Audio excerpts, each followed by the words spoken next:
하나님의 심판. 민수기 16장 20절에서 50절 말씀입니다.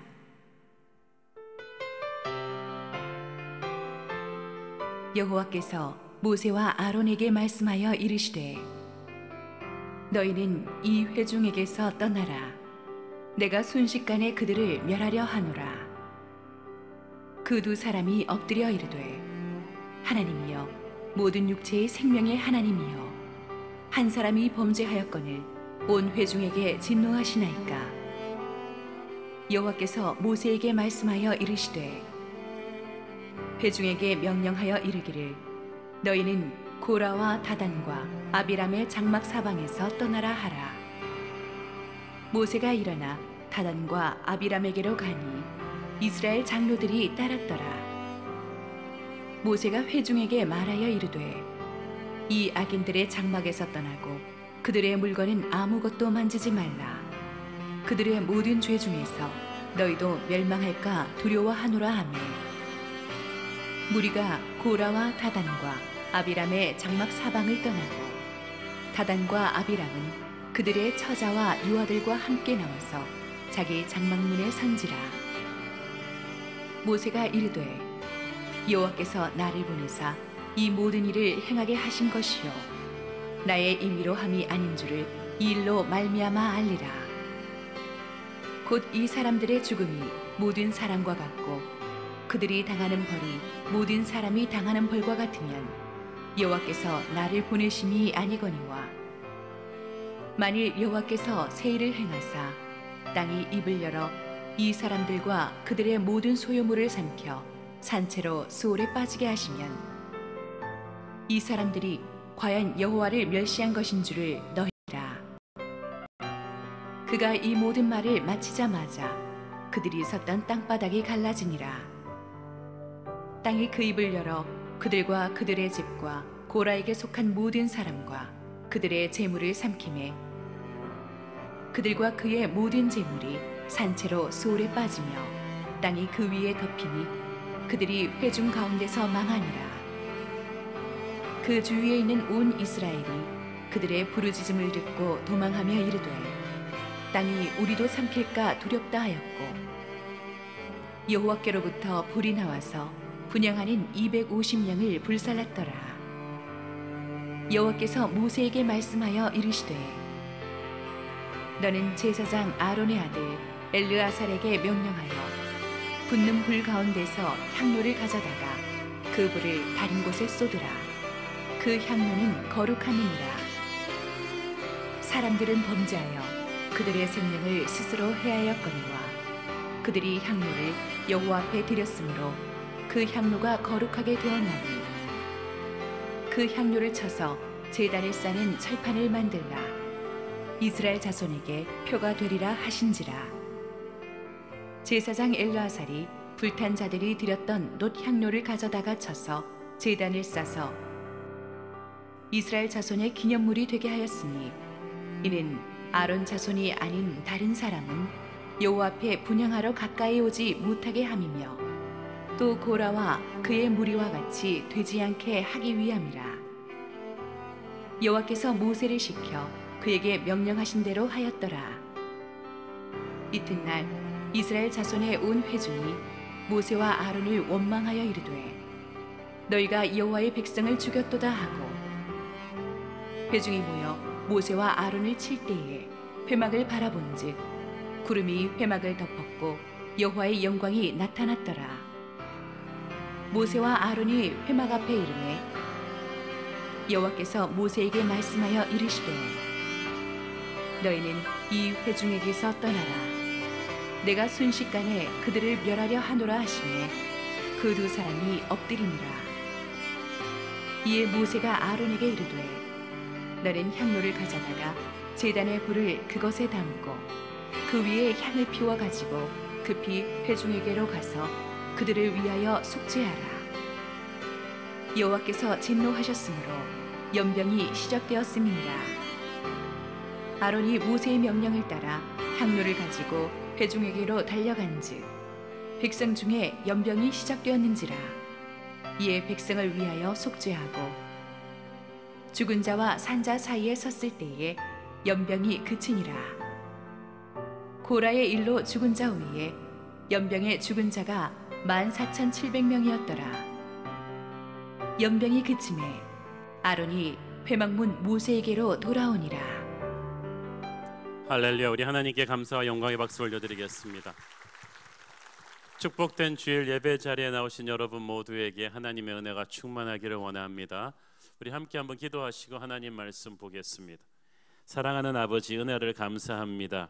오늘도 하나님의 은혜의 말씀을 기대합니다. 부족한 종을 감춰주시고 오직 하나님의 영광을 보이시옵소서.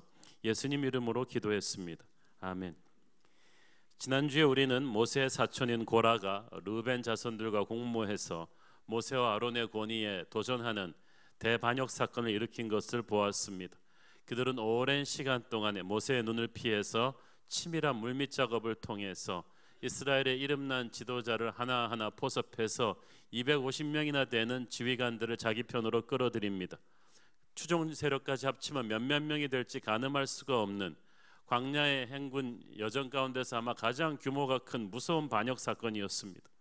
아무것도 모르고 순진하게 열심히 백성들을 목양해 오던 모세와 아론은 큰 충격을 받았고, 또 반역의 주동자들이 바로 모세의 사촌 동생이고 최측근이었다는 것을 알았을 때 큰 배신감을 느꼈을 것입니다. 그러나 모세 아론은 반역자들에게 인간적으로 반응하지 않고 하나님 앞에 엎드려 결사적으로 기도했습니다. 하나님께 모든 판결을 맡겨드립니다. 하나님께서는 모세를 통해 명령하셨습니다. 고라의 자손들이 그렇게 제사장 되기를 욕심내니까 고라가 포섭한 250명의 지휘관들로 하여금 진짜 제사장의 사명을 한번 하게 해줘라. 그래서 향로에 불을 담아서 제사장처럼 주님의 임재 앞으로 한번 나오게 해주라고 했습니다. 그래서 하나님이 직접 그들을 다루실 생각이셨습니다. 그런데 250명의 반역 지도자들은 자기들만 온 게 아니고 자기들의 세를 과시하기 위해서 뒤에 몇만 명이나 되는 추종자들을 같이 데리고 나타났습니다. 모세와 아론과 심지어는 하나님까지 머리 숫자로 압박하기 위함이었습니다. 모세 아론은 그저 외롭게 하나님 앞에 엎드려 기도할 뿐이었습니다. 그때 하나님의 영광이 나타나셨습니다. 영적 권위에 대한 도전을 우리는 어떻게 다룰 것인가? 모세도 다윗도 심지어는 우리 예수님도 그 권위에 항상 도전하고 거역하는 무리들을 다루셨습니다. 이때 우리는 너무 자책하고 절망하지 말아야 합니다. 흥분해서 같이 인간적인 방법으로 맞받아치거나 제3자들에게 하소연하거나 세상적인 방법으로 반격하지 말아야만 합니다. 자신을 지키기 위한 인간적인 수단들을 동원하면 사태는 걷잡을 수 없이 악화될 것이고 하나님의 영광도 훼손될 것입니다. 오래전에 제가 알던 한 LA 지역의 한 교포교회에서 분쟁이 있었을 때 목사님파 장로님들 파로 나누어서 싸웠을 때 양쪽이 다 경찰을 동원하고 또 그들을 지켜줄 청년들을 동원해갖고 피켓을 들고 물리적인 충돌을 감행하고 서로 고소하고 하는 세상적인 방법을 동원해서 자신들을 지키려 하는 일을 하다 보니까 얼마나 하나님의 영광이 땅에 떨어졌는지 몰라요. 교회가 완전히 분열되고 깨어져 버렸습니다. 회복이 되질 않았습니다. 모세처럼 해야 합니다. 인간적인 방법을 버리고 하나님 앞에 온전히 엎드리면서 억울해도 참고 기도해야 합니다. 예수님처럼 우리의 권위에 도전하는 사람들을 하나님 손에 온전히 맡겨드리며 기도해야 합니다. 내가 인간적인 힘을 휘두르지 않아도 기도하는 사람에게는 하나님의 그 특별한 은총이 임하는 것입니다. 또한 우리 위의 권위를 대하는 자세도 하나님은 가르쳐주고 계십니다. 우리는 살면서 많은 영적인 권위들을 만나게 될 것입니다. 여러분이 교회에 오시면 순장님이라는 권위가 있고 장로님들, 목사님들이 있습니다. 사시면서 여러분 영적 권위에 대해서 겸손하게 순종하셔야 합니다. 히브리서 13장 17절 너희를 인도하는 자들에게 순종하고 복종하라. 그들은 너희 영혼을 위하여 경성하기를 자신들이 청산할 자인 것 같이 하느니라. 그들로 하여금 즐거움으로 이것을 하게 하고 근심으로 하게 하지 말라. 그렇지 않으면 너희에게 유익이 없느니라. 여러분이 영적인 권위를 순종하고 따라주면 그들이 즐거움으로 그 일을 감당할 것이고 그것이 여러분에게 영적인 유익이 될 것입니다. 자, 그런데 그러면 혹자는 말합니다.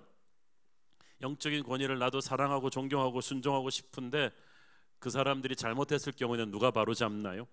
누군가는 나서서 잘못된 권위는 바로잡아야 하지 않나요?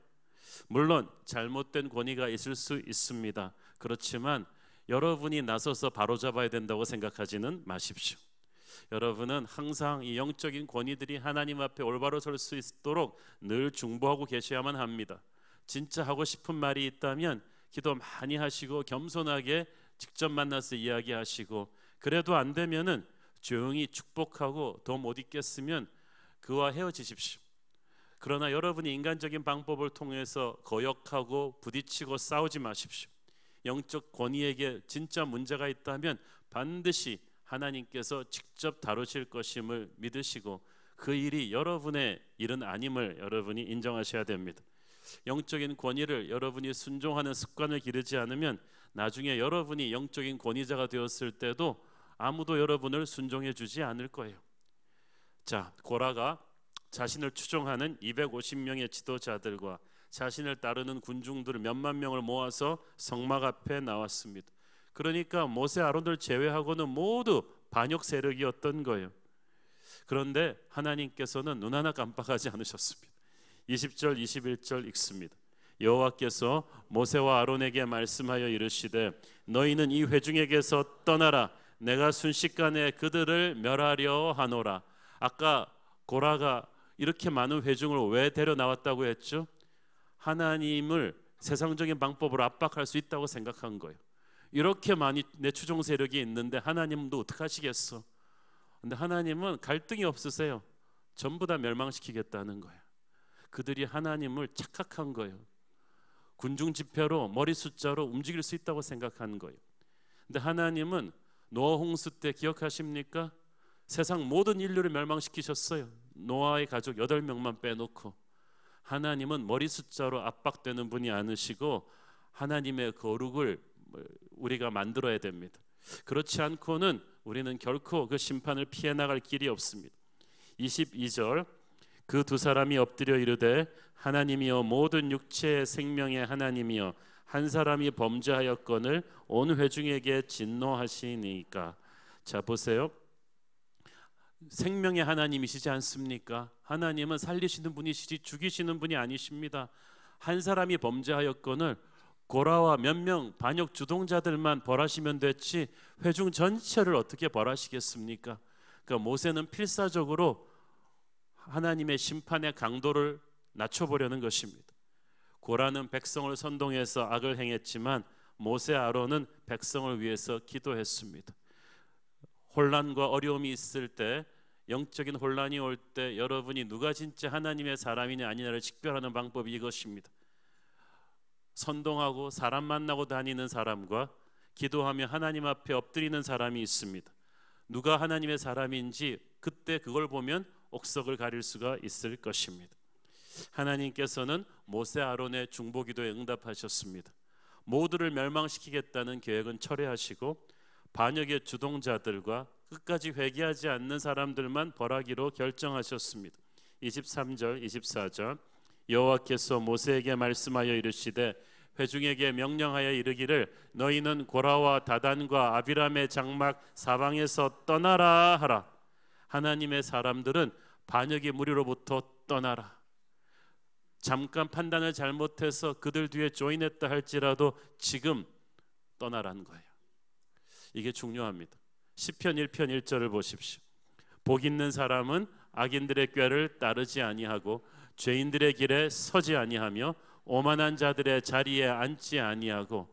시편 1장 1절이에요. 모든 복의 첫 번째 조건은 악인들로부터 떠나는 거야. 악인들과 결혼해서는 안 되고 악인들과 교제해서는 안 되고 친구 삼아서는 안 되고 친하게 지내지 말고 떠나라는 거예요. 하나님의 사람들은 반역의 무리들로부터 떨어져 나와야 합니다. 힘들고 어려울 때일수록 사람들의 불만을 교묘히 이용해서 부추기는 영적 권위에 도전하게 만드는 악한 이들로부터 떨어져 나오라는 거예요. 이것이 하나님의 마지막 경고였습니다. 혹시 한때 잘못 판단해서 그들에게 미혹되었다 할지라도 지금이라도 회개하고 떨어져 나오라. 그러면 살 것이다. 25절에 보면 모세가 이제 반역자들의 장막으로 심판하러 갈 때 이스라엘의 70 장로들도 뒤에 따라갔다고 했습니다. 학자들은 각 지파를 이끄는 70 장로들 중에도 처음에는 그들에게 회유당해서 반란세력과 함께했던 사람들이 꽤 되었을 것이라고 추정합니다. 하지만 그들은 이때 하나님의 음성을 듣고 정신 차리고 회개한 거예요. 한때 반역의 길을 갔다 할지라도 하나님의 말씀을 듣고 정신 차리고 나서 모세를 따라서 사태수습에 앞장섰습니다. 32절에 보면은 땅이 갈라지면서 반역자의 모든 가족들을 하나님이 땅에 묻히게 하셨다고 했는데, 이때 고라에게 속한 모든 사람이 죽었다고 했는데 이게 꼭 고라의 친인척을 말하는 것이 아니고 고라의 반역에 동조한 사람들을 말하는 것입니다. 고라의 친인척들 중에서 기적같이 살아남은 사람들이 있었어요. 민수기 26장 10절 11절 보십시오. 땅이 그 입을 벌려서 그 무리와 고라를 삼키매 그들이 죽었고 당시에 불이 250명을 삼켜 징표가 되게 하였으나 고라의 아들들은 죽지 아니하였더라. 고라의 아들들이 왜 안 죽었을까요? 아버지를 버렸기 때문이에요. 아버지로부터 그때 떨어져 나온 거예요.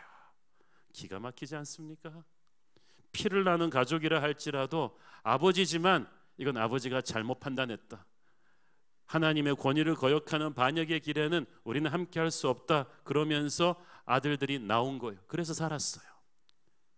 그에 반해서 27절에 나오는 다담과 아비람의 가족들은 회개하지 않았어요. 반역자 아버지들과 함께 운명을 같이 했더니 진짜 다 죽었어요. 멸문지화를 당한 거예요. 여러분, 성경은 죄의 개별적 책임성을 강조합니다. 혈연 지연 관계 때문에 하나님이 연좌제로 엮는 적은 한 번도 없어요. 너희 각자가 판단하고 반역의 피를 끊는다면 살려줄 것이다. 이때 고라의 아들들은 살아남습니다. 고라만 죽습니다. 이 아들들이 간신히 살아남는 정도가 아니라 세월이 흘러서 훗날 다윗 왕 때는 뭐 하는지 아세요? 성전의 문지기들이 됩니다. 다윗이 가장 신이 많은 성전의 문지기들이 되었고 나중에 시온 찬양대를 지휘하는 영광스러운 직분자들로 귀하게 쓰임 받습니다. 고라의 아들들이 그때 반역의 피를 끊었기 때문에, 아버지로부터 갈라섰기 때문에 하나님의 천국 명부에 다시 이름을 올린 거예요. 귀하게 쓰임 받은 것입니다. 저와 여러분의 가문도 그렇게 귀하게 쓰임 받기를 바랍니다. 반역자들과 그 추종자들이 회개하고 돌아올 수 있는 마지막 데드라인이 끝이 났습니다. 이제 회개하고 돌아올 백성들은 다 돌아왔어요.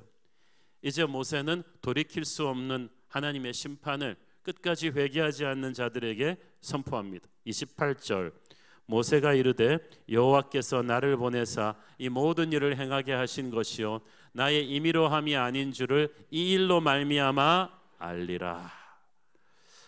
모세는 이제 반역자들에 대한 심판이 자기의 개인 감정으로 하는 것이 아니라 하나님의 정의가 집행되는 것임을 밝히고 있습니다. 오히려 하나님이 처음 가지고 계셨던 심판의 강도를 모세의 중보로 대폭 낮추었죠. 전부를 멸하려고 했던 것을 이제 주동자들만 딱 찍어서 멸망시키게끔 심판의 강도가 낮춰진 거예요. 그렇지만 그 심판은 무서웠습니다. 29절 30절 곧 이 사람들의 죽음이 모든 사람과 같고 그들이 당하는 벌이 모든 사람이 당하는 벌과 같으면 여호와께서 나를 보내심이 아니거니와 만일 여호와께서 새 일을 행하사 땅이 입을 열어 이 사람들과 그들의 모든 소유물을 삼켜 산채로 스올에 빠지게 하시면 이 사람들이 과연 여호와를 멸시한 것인 줄을 너희가 알리라. 모세는 말하기를 반역자들은 이때까지 그 누구도 보지 못했던 기상천외한 엄청난 방법으로 멸망당하게 될 것이다.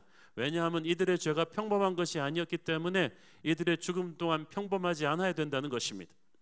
질병이나 칼에 죽는 것처럼 일반적인 방법으로 죽는다면 사람들이 이것을 우연히 일어날 불행으로 생각할 수 있죠.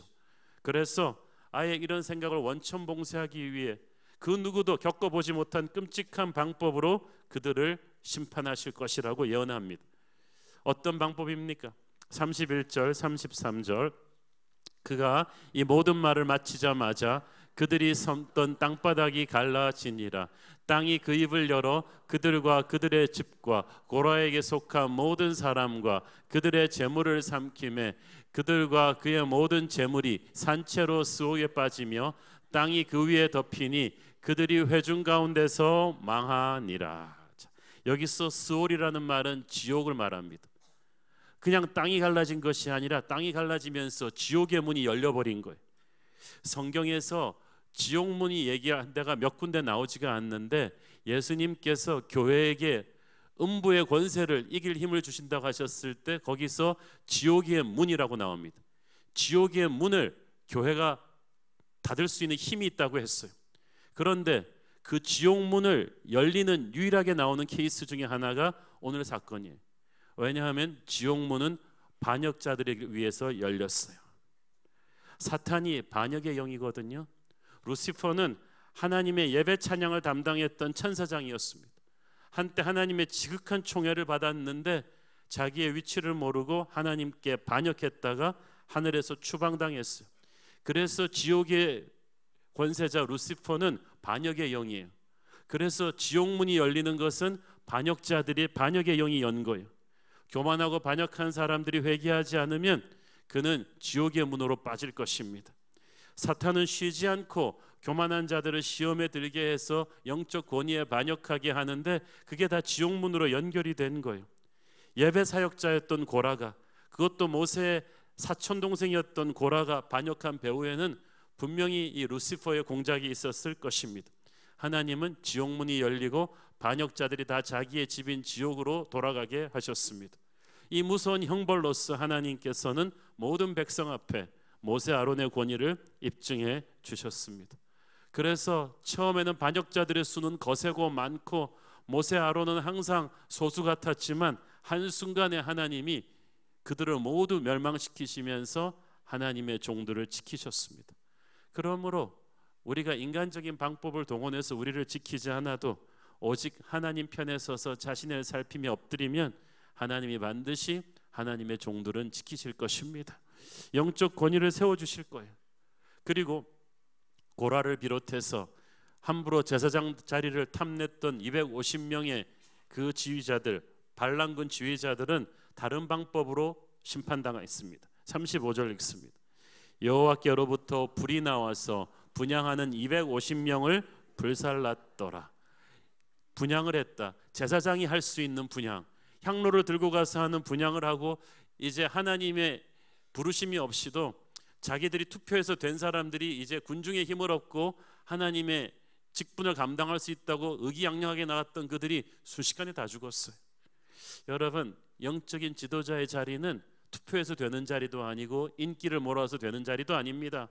영적인 지도자는 하나님의 부르심이 있어야 돼요. 하나님의 택하심이 있어야 돼요. 그래서 영적인 지도자로 부르심을 받을 때나 그 일을 할 때 우리는 평생 스스로의 한계를 알고 두렵고 떨리는 마음으로 임해야만 합니다. 29년째 설교를 하고 있지만 저는 강단에 설 때마다 두렵고 떨립니다. 제가 내리는 결정과 모든 것들이 하나님 앞에 이것이 보배로운 것인가 생각할 때 항상 두렵고 떨리는 마음뿐이에요. 그런데 이들은 그런 마음이 없었던 거예요. 내가 왜 그런 거 못하느냐고 나섰다가 다 죽임당했습니다.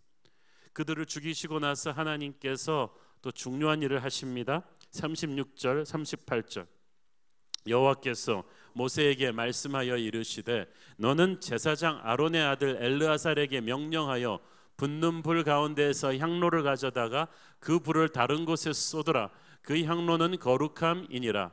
사람들은 범죄하여 그들의 생명을 스스로 해하였거니와 그들이 향로를 여호와 앞에 드렸으므로 그 향로가 거룩하게 되었나니 그 향로를 쳐서 제단을 쌓는 철판을 만들라. 이스라엘 자손에게 표가 되리라 하신지라. 자, 보세요. 반역자들은 죽임을 당했지만 그들이 하나님께 향로를 바쳤기 때문에 그 향로는 거룩하게 되었어요. 그 향로를 다 가지고 와서 번제를 드리는 제단을 쌓는 노철판을 만들라고 하십니다. 왜 그랬느냐? 그게 시청각 자로였죠.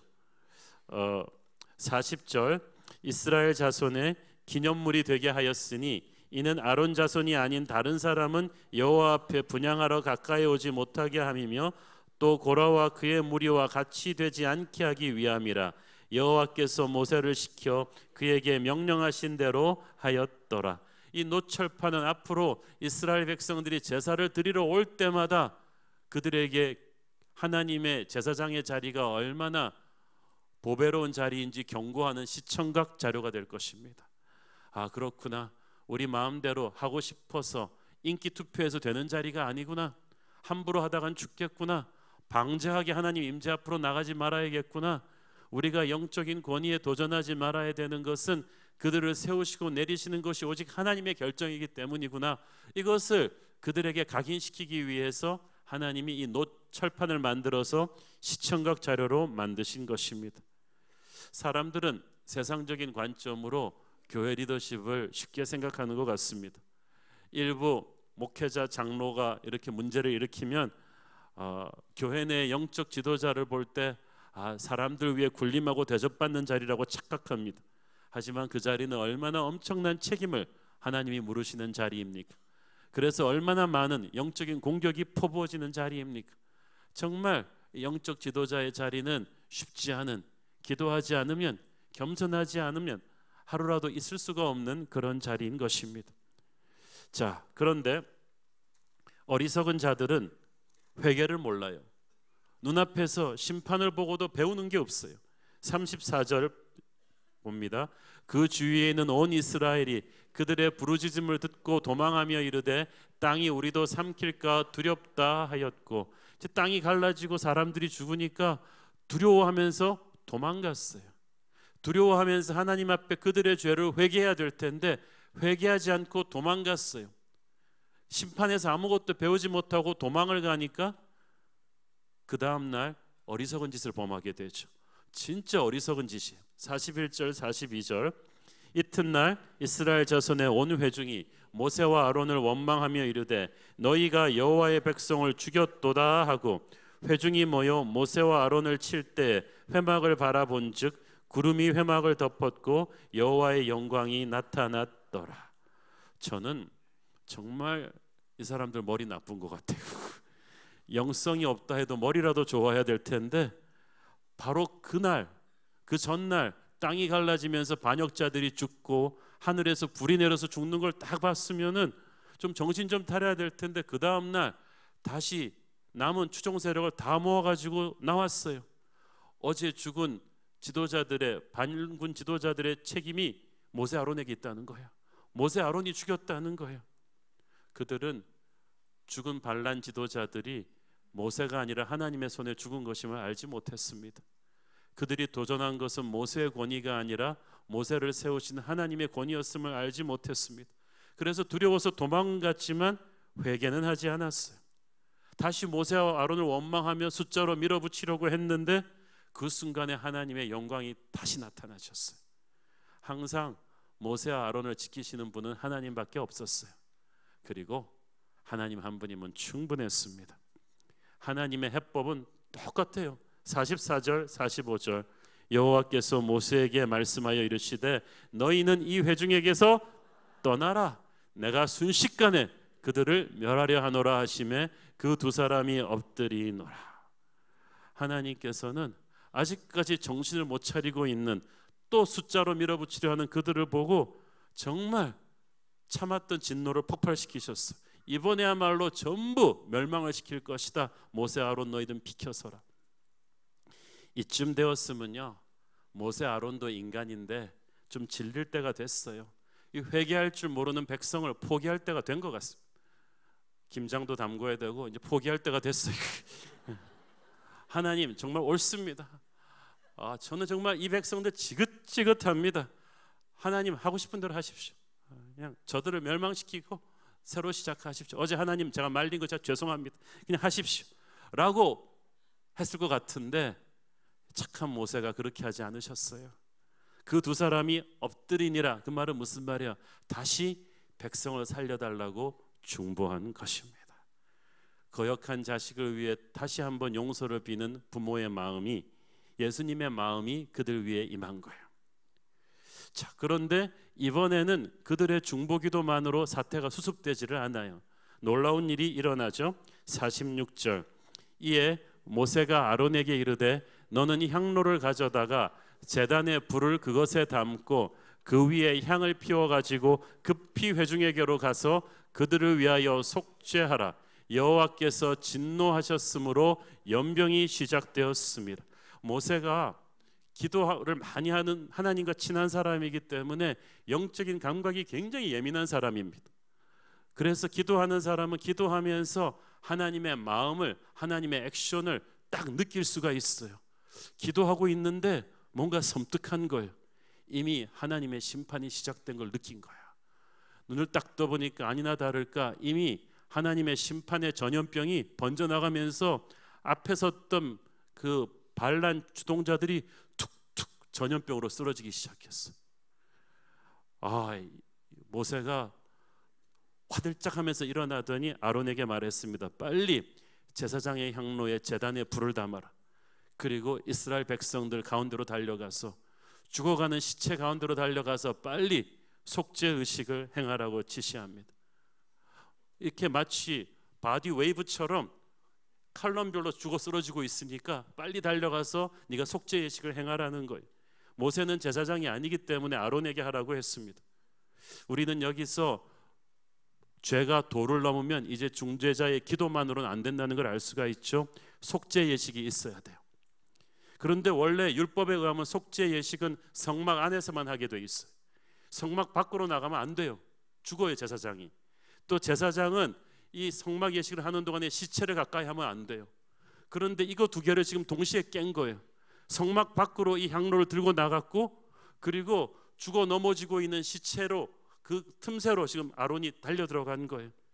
백성을 살리기 위해서 모세와 아론이 목숨을 걸고 율법을 깬 거죠.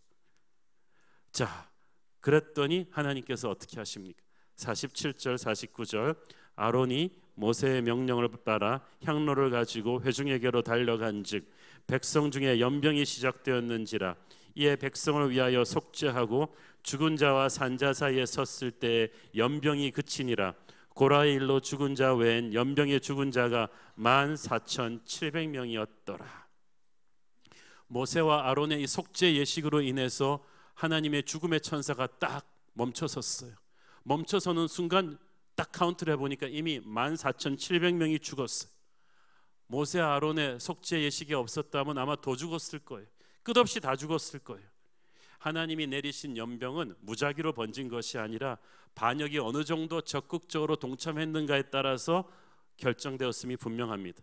따라서 학자들은 추정하기를 이 연병으로 죽은 14,700명은 이날 모세와 아론에게 거역하기 위해서 나온 반역의 무리들 제일 앞에 섰던 사람들이. 그러니까 이 죽음의 사자가 웨이브로 쫙 죽여나갈 때 제일 앞에서 죽은 거예요. 앞으로도 반역 행위를 계속할 가능성이 가장 농후한 사람들이 죽었어요. 그런데 모세 아론이 향로를 들고 달려가서 중보 사역을 하면서 이들의 죽음만으로 끝이 나고 더 이상 확산되지 않았어요. 이스라엘 백성은 모세 아론의 권위에 대적하고 원망했지만 모세 아론이 목숨을 걸고 그들을 살려냈습니다. 백성의 반역이 하나님의 진노를 폭발시켰다면 모세 아론의 이 속죄 사역이 그 진노의 불을 멈추게 했습니다. 자, 잘 보세요. 아직 반역을 범한 군중들은 완전히 회개하지 않았어요. 그래서 하나님의 심판을 멈춘 건 그들의 회개가 아니에요. 하나님의 심판을 멈춘 것은 모세 아론이 향로를 들고 들어가서 속죄 예식을 했기 때문에 멈춘 거예요. 아론의 향로에 담긴 불이 어떤 불입니까? 어린 양의 피가 흘려진 제단에서 가져온 불입니다. 아론은 예수의 십자가의 보혈로 죽음의 천사를 막은 거예요. 진노의 칼이 떨어지는 것을 예수님의 보혈이 막아낸 거예요. 마치 출애굽하던 날 밤에 애굽의 장자를 죽였던 천사를 이 어린 양의 피가 막은 것처럼 우리의 의로운 행동이 죄 문제를 해결하는 것이 아닙니다. 어린 양의 보혈이 우리의 죄 문제를 해결합니다. 피 흘림이 없이는 죄사함이 없고 죄사함이 없이는 죽음을 피할 수가 없어요. 나 같은 죄인이 어떻게 살았습니까? 어린 양의 피로 살은 거야. 모세 아론의 속죄 사역은 죄로 인해 영원히 죽을 수밖에 없었던 온 인류를 죽이기 위해서 십자가로 달려오신 예수 그리스도의 보혈을 예표하는 것입니다. 아직 회개하지 않은 백성이었지만 이 속죄 사역으로 살아났듯이 사람들이 예수님을 알아보지 못하고 못 박아 죽였을 때도 예수의 십자가 보혈은 그들을 위해서 흘려졌습니다. 누구든지 언제든지 회개하고 그 십자가를 붙잡으면 죽음에서 생명으로 옮겨온다는 거예요. 참 지난 몇 주간의 본문은 설교하기 참으로 힘들었습니다. 제 아내도 요즘 설교가 너무 무서워요라고 말할 정도였습니다. 정말 하나님의 진노와 심판을 다룬 본문 설교하기 쉽지가 않습니다. 그렇다고 해서 강해 설교하면서 그런 본문 다 피하고 축복과 은혜만 다루는 본문만 갈 수는 없는 일 아니겠습니까?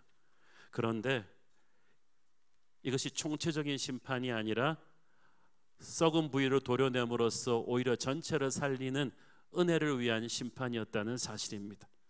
공동체 전체를 죽이지 않고 살리기 위한 징계의 회초리였고 이것이 진정한 건강한 축복으로 가는 필수 과정이었습니다. 교회를 교회되게 하고 예배를 예배되게 하고 영적으로 살기 위해서는 반드시 이 거룩의 불을 통과해서 죽을 것이 죽어야 돼요. 반역의 영이 죽어야 돼요. 조류독감 사태 때 우리는 수천 수만 마리의 죄 없는 닭들을 살처분하던 때를 기억합니다. 왜냐하면 균을 죽여야 되니까, 병이 더 이상 확산되는 것을 막아야 되니까. 메르스 사태 때 우리가 어떻게 했습니까? 감염된 사람 동선을 추적하면서 한 사람 동선에 있었던 몇천 명을 다 격리시키고 다 조사하고 치료했지 않습니까? 아무도 불평 못했습니다. 그렇게 몇천 명을 격리시키고 치료해가지고 5천만 국민을 살리는 거예요. 그때 우리는 하루 종일 어디를 가든지 손이 닳도록 손을 씻었습니다. 병이 확산되는 것을 막기 위해서죠. 선진국들일수록 먹는 음식이나 거주 환경 관리할 때 무섭도록 철저하게 위생 규칙을 적용합니다. 그래서 같은 전염병이라도 선진국에서는 잘 창궐하지 않는 거예요. 그러나 후진국으로 갈수록 위생 개념이 없고 잘 씻지 않고 그 기준이 낮으니까 병이 더 빨리 창궐해서 많은 사람을 죽입니다. 주님의 몸된 교회 공동체도 마찬가지예요. 동서양에 살아있고 건강하게 부흥하는 교회 공동체치고 위기를 꺾어 나오지 않은 교회는 한 군데도 없었습니다. 하나님의 그 거룩의 기준이 분명히 적용이 될 때 그 교회는 더욱더 거룩하게 부흥될 수 있었어요. 우리가 반역자들을 향한 하나님의 심판도 이 맥락에서 이해해야 합니다. 하나님께서 이들을 이토록 엄하게 심판하신 것은 그 반역의 기운이 백성들 전체로 먼저 나가지 않기 위함이거든요. 마귀는 선동의 전문가입니다. 한 사람만 죽이는데 만족하지 않고 마귀는 반드시 집단으로 전염을 시킵니다. 그래서 그들이 병든 영향력을 끼치지 못하도록 초기에 빨리 격리시켜야 돼요. 악한 자들로부터 떠나게 해야 됩니다. 교회에도 이런 거룩한 권면과 징계의 시스템이 있어야 되는 것입니다. 처음에는 회개를 경고하고 회개가 없으면 공동체에서 격리시키고, 하나님께서는 하나님의 백성들이 반역자들에게 미혹되어서 영적인 질서를 깨뜨려서 혼란과 타락에 빠지면서 무너지는 것을 원치 않으셨습니다. 그래서 그 골문 상처를 신속하게 치유하신 거예요. 혹자는 말합니다. 하나님은 사랑이신데 하나님의 백성을 어떻게 이렇게 무섭게 때리실 수가 있는가? 하나님이 사랑이시기 때문에 때리는 것입니다. 사랑의 반대는 미움이 아니라 무관심이라고 했습니다. 사랑하지 않는다면 하나님은 잘못해도 우리를 방치했을 것입니다. 그러나 세상 사람은 몰라도 우리는 아닙니다. 하나님의 백성은 잘못하면 하나님이 반드시 때리십니다. 연단을 시키십니다. 그것이 하나님의 사랑의 증거입니다. 히브리서 12장 5절 7절, 또 아들들에게 권하는 것 같이 너희에게 권면하신 말씀도 잊었도다. 일러스되 내 아들아 주의 징계하심을 경히 여기지 말며 그에게 꾸지람을 받을 때 낙심하지 말라. 주께서 그 사랑하시는 자를 징계하시고 그가 받아들이시는 아들마다 채찍질하심이라 하였으니 너희가 참음은 징계를 받기 위함이라. 하나님이 아들과 같이 너희를 대우하시나니 어찌 아버지가 징계하지 않는 아들이 있으리요. 아버지의 징계에는 반드시 목적이 있어요. 히브리서 12장 10절 11절, 그들은 잠시 자기의 뜻대로 우리를 징계하였거니와 하나님은 우리의 유익을 위하여 그의 거룩하심에 참여하게 하시느니라. 무릇 징계가 당시에는 즐거워 보이지 않고 슬퍼 보이나 후에 그로 말미암아 연단받은 자들은 의와 평강의 열매를 맺느니라. 오늘 우리는 15,000명이 넘는 반역자들과 추종자들이 심판으로 죽임당한 것을 보았습니다. 그것만 보면 이게 끔찍한 비극이지만 그로 인해서 200만 이스라엘 백성들이 거룩해졌어요. 영적인 질서가 생겼어요. 깨끗해졌어요. 그러고 나니까 메르스 사태 뚫고 나와서 우리나라가 굉장히 더 깨끗해진 것처럼 이 이스라엘 공동체가 이제 약속의 땅으로 들어갈 수 있는 건강한 공동체가 된 것입니다. 그 결론을 봐야 돼요. 저는 특별히 오늘의 본문에서 주동자 고라는 죽었지만 그의 아들들은 떨어져 나왔기 때문에 살았다. 살아남은 정도가 아니라 다윗과 함께 귀히 쓰임을 받아서 성전의 문지기가 되고 찬양대 지휘자들이 되었다는 이 축복된 메시지를 보면서 한때 잘못된 선택을 했던 사람들이라 해도 회개하고 돌아오면 하나님의 놀라운 축복이 있다는 것을 참 보게 되었습니다. 시카고에 가보시면은 시카고 쿡 카운티에 선한 사마리아인 릴리 메모리얼 호스피털이 있습니다. 이 이름이 어디서 나왔느냐 하면은 오래전에 그 릴리라는 아주 터프한 술주정뱅이 청년이 그 시카고 빈민가에 살았다고 합니다. 이 청년이 술 먹고 나서면 얼마나 패악을 부리는지 동네에서 말릴 사람이 없었다고 해요. 그래도 그 동네 목사님이 항상 릴리를 만나면은 사랑으로 권면하고 밥도 사주시고 그러면서 이 아들을 회심케 하려고 했지만 오히려 릴리는 이 목사님에 대해서 막 화만 난 거예요. 그래서 어느 날 술에 만취한 채로 수요 예배 시간에 들어왔습니다. 뒤에 앉았습니다. 목사님의 설교가 끝나면 나가서 목사님을 때려 죽이겠다고 건축공사장에서 붉은 벽돌을 가슴에다가 품고 들어왔습니다. 목사님은 아무것도 모르신 채 열심히 설교하셨습니다. 그런데 그 설교하는 중간에 술 취한 릴리에게 성령이 임했습니다. 엄청난 성령의 은혜가 임하면서 릴리가 그날 회심합니다. 목사님의 설교가 끝나고 뚜벅뚜벅 앞으로 걸어나온 그는 봉헌 찬양을 들으면서 이 붉은 벽돌을 앞에다 꺼내놓고 청중 앞에서 회개합니다. 실은 제가 이 동네 소문난 망나니 릴리인데 오늘 이 벽돌을 가지고 목사님을 죽이려고 왔는데 오늘 하나님을 믿고 회개합니다. 그리고 예수님을 믿었습니다. 오랜 세월이 지났습니다. 릴리는 신학교를 졸업하고 사역자가 됐는데 평범한 목회를 하지 않고 거리에서 죽어가는 가난한 노숙자들을 돌보고 살피는 시카고에서 가장 가난한 병원 쉘터만 찾아다니면서 그들에게 복음을 전하고 돌보는 천사 같은 성인이 되었습니다. 수십 년이 흘러서 그가 세상을 떠날 때 시카고 사람들은 그에게 선한 사마리아인 릴리라는 별명을 붙여주면서 칭송했습니다. 릴리 목사님이 세상을 떠나던 그날 수많은 시카고 사람들이 와서 장례식을 했는데 장례 예배 뒤에 그의 얼마 남지 않은 유품이 공개되었습니다. 그런데 그 유품 중에 하나가 많은 사람들을 울렸습니다. 그것은 빨간 벽돌이었습니다. 수십 년 전에 그가 그 목사님의 권위에 도전하고 목사님을 죽이기 위해 들고 돌아갔던 그 벽돌을 보면서 그는 나 같은 죄인 살리신 주님 은혜를 감사하면서 매일 밤마다 큐티 시간에 기도하면서 그 벽돌을 쓰다듬으면서 울었다고 합니다. 그 낡은 벽돌에는 그래서 릴리 목사님의 수많은 손자국과 눈물 자국이 얼룩져 있었다고 합니다. 사랑하는 여러분, 한때 주의 종을 죽이려고 했던 사람을 하나님께서 그렇게 놀랍게 바꾸실 수 있다면, 고라는 반역을 했어도 그의 아들들은 하나님께서 그렇게 귀하게 쓰실 수 있다면 우리에게도 기회는 있습니다. 하나님께서 우리 안에 있는 반역의 영들을 죽이시고 우리를 거룩하게 하셔서 귀하게 쓰실 줄을 믿습니다. 기도하겠습니다. 주님 은혜를 감사합니다. 우리 안에 거역하는 반역의 옛사람들이 깨끗이 죽게 하여 주옵소서. 그 과정이 아프고 힘들어도 그 연단을 거쳐서 우리는 진정한 축복과 은혜를 누릴 수 있는 줄 믿습니다. 영적 권위와 질서를 존중하게 하시고 이제 이스라엘 백성들처럼 연단의 불을 거쳐서 약속의 땅을 취할 수 있는 강한 군대로 거듭나게 하옵소서. 예수님 이름으로 기도했습니다. 아멘.